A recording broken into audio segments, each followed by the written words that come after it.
Kaixo, bide honetan publiometroaren bitartez, etxean prezipitazioak neurtzeko metodo bat azalduko dizuet. Lehenik eta behin ontzi zilindriko bat eskuratu beharko duzue. Eta ondoren, bertan altuera 2 zentimetrotako tartearekin aderazi gero erreferentzia hori izateko. Horrez gain, ontziaren diametroa neurtu beharko duzue, erradioa eta alturarekin batera lortutako ur volumena kalkulatzeko. Ontzia prest izandakoan, etxetik kanpo utzi beharko duzue astebetez, euria jasotzeko lekuren batean. Egunero ordu berdinean, lortutako ur kopurua erregistratu eta puntatzen joan beharko zarete. Gero, datu hauek estrapolatu eta eskolmeteko datuekin alderatu beharko dituzue badatozen egiaztatzeko. Kontuan izan, desberdintasun txiki batzuk izatea normala dela. Esperimentu honen bigarren zatian berriz, bildutako uraren ezaugarri fisiko edota kimiko batzuk aztertuko ditugu. Horretarako, temperatura eta pH-a neurtuko ditugu. Gure kasuan, esperimentua ekiteko euria simulatu behar izan dugu, eta petxar batekin gure ontzia gutxi gorabera 4 zentimetrotaraino bete dugu. Suposatuz,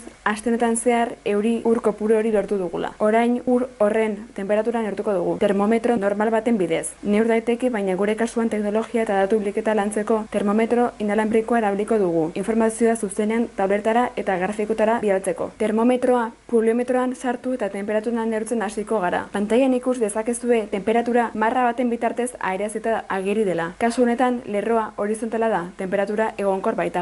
Aldiz, izotz bat sartuz gero, lerro hau jaitsi egiten dela ikus dezakegu. Datu hauek grafiko moduan jasotzeaz gain, taula formatuan ere jaso daitezke, eta posta elektronikoz partekatu. Azkenik, esperimentu zati honekin amaitzeko, termometroa atera eta tabletarekin konektatutako pH neurgailu bat sartuko dugu pH-a neurtzeko asmoz. pH neurgailurik izan ezean, farmazian tira erreaktibo batzuk eros ditzakezue. Temperaturarekin bezala, kasu honetan ere, datuak grafiko edo taula moduan jaso daitezke. Pantailan ikus daiteke aztertzen ari garen uraren pH-a neutroa dela, izan ere iturriko ura baita. Beraz, pH-an aldaketa bat ikusteko asmoz, ontzian laranja zuku bapur bat botako dugu. Tarte bat itxaron ondoren, aldaketak ikusten has gaitezke. Laranja, zitriko izanik, ura neutroa izatetik azido izatera pasada. pH-aren jaitsiera ikusita berriz ere, nola gonkortzen den ikus dezakegu, baina oraingoan neurri baxuago batekin.